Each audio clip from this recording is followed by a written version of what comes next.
Yo, peace. This is Paulie Nugent from the DDR, Dead Rabbits outfit. Hey, my name's Scotty Edge, Dead Rabbits. DDR, Deaf Down and Ready. Don't Dare Riff. Dip Down and Ralph. Dirty Ducky Rhymers. We're ex-Lords of Brooklyn original members from back in the good old days, the grand old days. About 1992, I started fucking around with you again. Yeah. Am I supposed to curse or nah? So I go, fuck all yous then. Nah. Yo, it was about 92, I think, when I started fucking with these guys. Yeah. We're all from the same neighborhood, Bay Ridge, Brooklyn, New York. You know what I'm saying? Shout out to Mr. Caves, ADM, Dino Once. That's the building blocks of Lords of Brooklyn from back in, We put Lords of Brooklyn together in 1989. Old graffiti writers. Caves, ADM, and started making music together. Me and Caves, both solo rappers, and he was involved with the Bomb Squad, and they were telling him like he put a group together, and we knew each other. He knew I rhymed, so we got together. We started making songs together, and then it just built from there. Paulie was down with them. We just added Paulie in the mix, and I was always rhyming. Severe, who was in Caves' group before Lords of Brooklyn, group called Strictly Legit.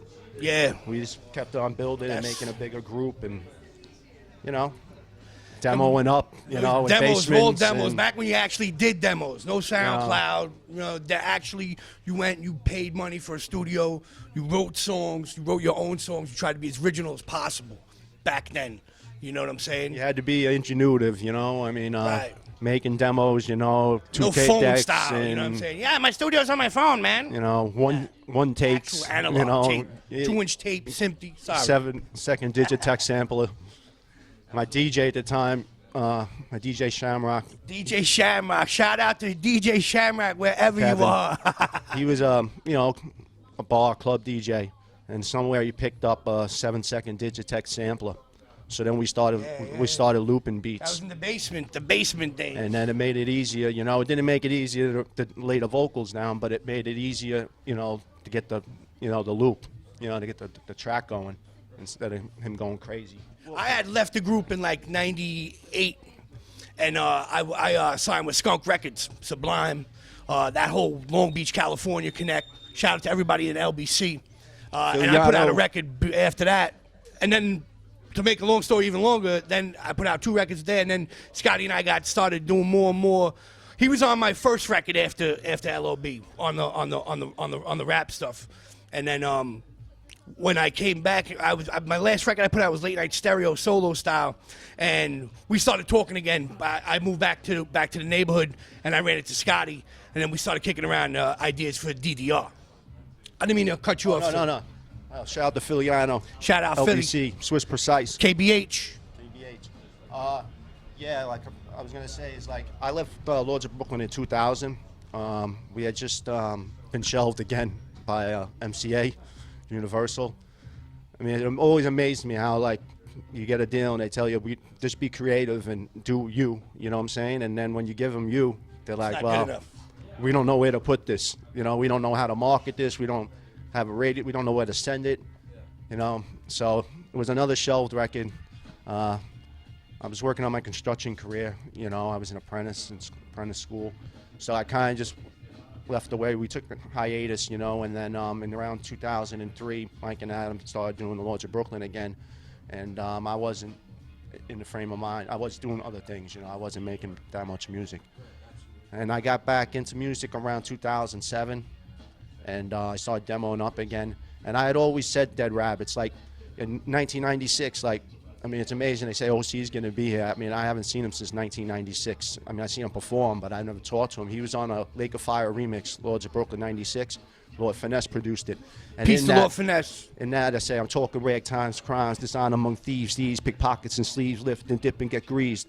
The cop and please, they freeze like rain in the breeze, Dead Rabbit, plug ugly, Scotty stash in the squeeze. So I always threw that in there. Like I used to read about old gangs in New York and things like that. People didn't know what the hell I was talking about. He was the original person to bring back that whole. When I would say YOs, like I still say out live YO. The whole gangs in New York shit. Scotty was definitely. Like I witnessed that. He was definitely the first one to touch on it. I was always into that. Because where I came from in and other things, and like my dad's experiences and stuff growing up in the Depression and things like that. So I always wrote about things like that, and what happened is, you know, people just didn't know what the fuck I was talking about. But that's part of being an MC, I think, is trying to be just you and do you original things and let people figure it out. You know, let them say, what the hell is he talking about that? What is that? You know? And, you know, so when I started rapping again, I wanted to put a group together because I was doing solo stuff. It sounded okay, but I like to rap with other people, you know, even if it's just one person like Paul. I don't like to I'm be the same way. so focused. I mean, this solo stuff I do and stuff, but it's like I'd rather someone else sound different than me on a record, you know. So I was like Dead Rabbit outfit, you know, and I always played the words DED, and originally it was RABBID, like rabbit. It was a play on words, plus a play on the Dead Rabbits, plus outfit, you know, like, you know, clique, you know, crew, gang. But you know, it's evolved, you know, like, you know. Since I'd say about 2009, we got together and really started focusing on going into the studio, writing together, really kind of bringing the whole project and the vision up front. We were rapping with a couple of other cats, and then it was like 4 of us at first, and then we kind of like, we chopped that down. You know, people, you know what I'm saying, they're in and then they're out, and then, you know, but me and Scott have been friends since we're like 14 years old, so we always had that bond to begin with. And then after I was kind of done really with, I was doing a lot of dancehall stuff, producing a lot of dancehall rhythms and shit. I kind of like started kind of looking to go a little further than that. Plus, a lot of people tell me I should start rhyming again, you know, or, you know, Scotty's always, whenever when I first, before I even started making records, I was always rapping with him, you know, just fucking around. You know what I mean? So it kind of fit naturally for us to start doing the DDR thing. And then we started really, you know, we started writing together, getting in the studio.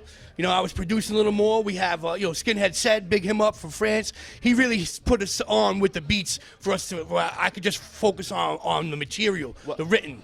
Well, I actually said, you know, like, I was on MySpace. See, I was late there, because like I said, I didn't get back into music till like 2007, so I was like on the tail end of everything. I mean, we came into the Twitter and the Instagram thing right on time, but like I was like on MySpace, and I was like, you know, people have forgotten about me.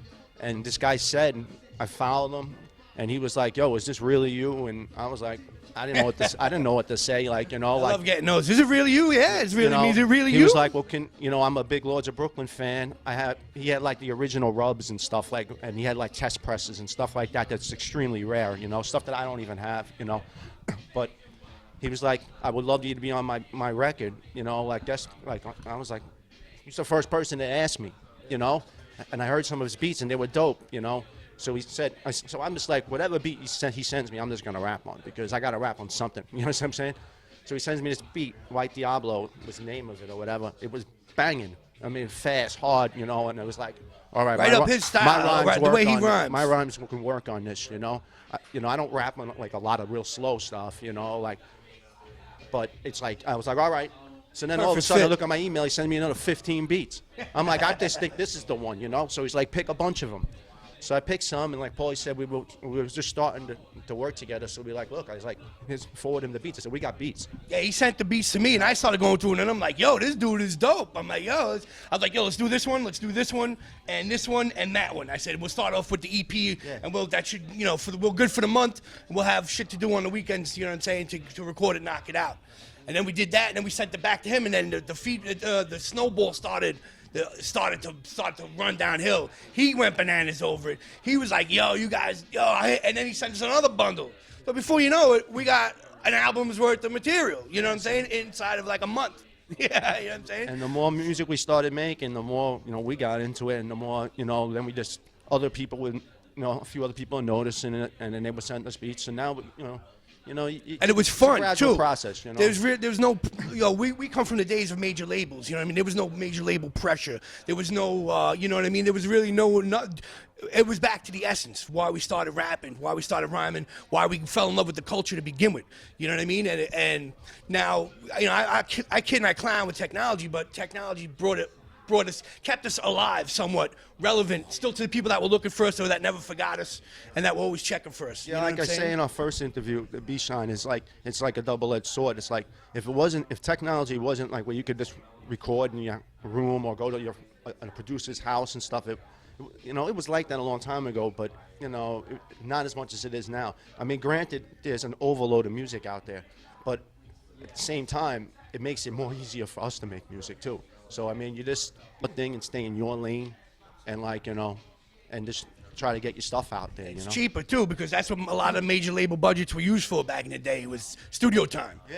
You know, Studio time was 60,000 insanely worth of the expensive. budget was going to recording, producers, this and that. You know what I mean? So now, with the way technology is, we can get it in without actually spending that much money. And now even more so because, you know, we got 20 years plus in it. You know, it's not just, we didn't just start yesterday. You know what I mean? There are people that don't even make music anymore, or were big shots in the business that don't have their jobs anymore. You know what I'm saying? But we do, in a way. You know what I'm saying? When it comes to the listener, you know, artist sort of deal. So. It's an outlet for us. For me, for Paulie, it's an outlet for us, you know. So like, you know, I mean, I'm not gonna say we're in the studio every day banging out a million songs. I mean, we go to the studio very sporadically. I mean, like we do 2 songs, 3 songs in a shot, you know, and then we might not go for a while, you know. We might go both be working. We might, you know. Yeah, we got lives. You know what I mean? It's not just oh yeah, man. I mean, we did this already. You know what I mean? This is like our second life, if anything, back in music again. You know what I'm saying? Because we never really, you know. We took our breaks and we come back, and it's always going to be a part of my life. It's always going to be a part of his life. You know what I mean? So now we focus on the quality. I do, and I know my brother Scotty does. So I mean, and that's really, if you're going to do anything, just do it because you love it. It's definitely a boomerang effect when you see cats that, you know, virtually come from out of nowhere, make something out of nothing, and, you know, and really get a lot of it. I'm always for cats like that. I'm not, you know what I mean? Because I know that feeling, you know what I'm saying? To be recognized and, you know, to get the pat on the backs and all that, and the accolades that come with it, and especially independent. Because I was never really a big fan of back in when we were on major labels. That's why I was kept to the back a lot, because I was very vocal about the bullshit that it is. Now to see, you know, independent artists really, you know what I mean, really milk that cow, that's definitely satisfying, if anything, out of it all. Oh yeah, you know, like me, I wish everyone the best success.